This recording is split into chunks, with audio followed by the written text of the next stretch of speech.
As we begin a new year, there is a new law you need to be aware of. The Slow Down, Move Over law for all emergency response vehicles with flashing lights is expanded to include all streets in California.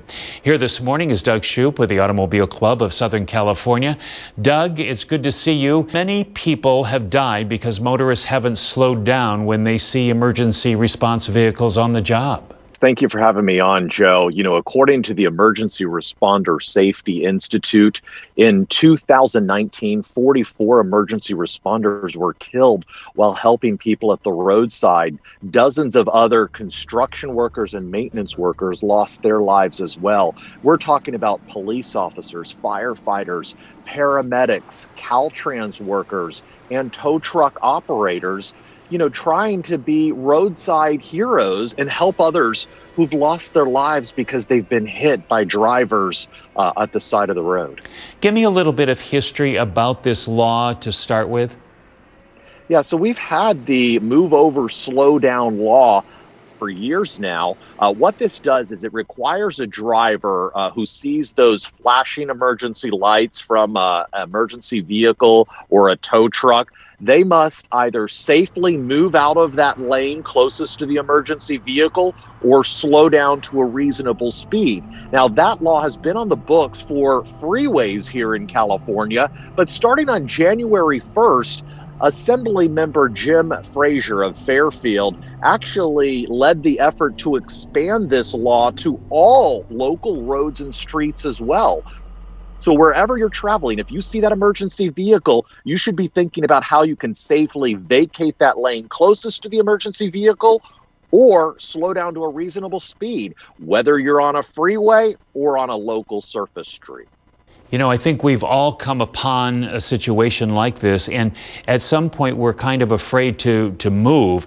So as the driver, you really need to be aware of your surroundings as well.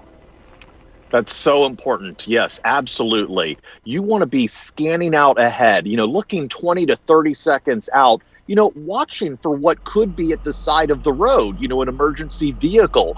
You, of course, want to never be distracted because that's why a lot of these crashes happen.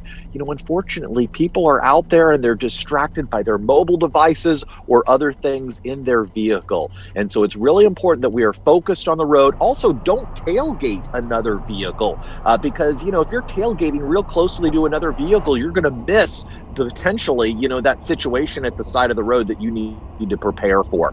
We've done some research about this in the Move Over, Slow Down law, and only about 30% of people even know it exists, which means there are about 70% who don't know about the Move Over, Slow Down law. And that's why the Auto Club is committed to educating people about this law. And so, Doug, what's the penalty for violating this law? Yeah, so drivers who violate the Move Over, Slow Down law could face fines of $238, as well as an added point to their driving record, which of course could impact your insurance rates. That's why it's so important that we follow the law. The ultimate cost, though, could be causing someone to lose their life. And just think about how that would weigh on your conscience, for the rest of your life. These folks are out here trying to help us when we encounter trouble at the side of the road. They just want to get home to their families. And so we should respect what they're doing and give them the space that they need to do their work. All right, because at some point, perhaps maybe we're going to be the ones that need that help along the side of the road. Doug, thank you so much for being with us today. Thank you, Joe, and have a great new year. You too as well. Stay right there. We'll be right back.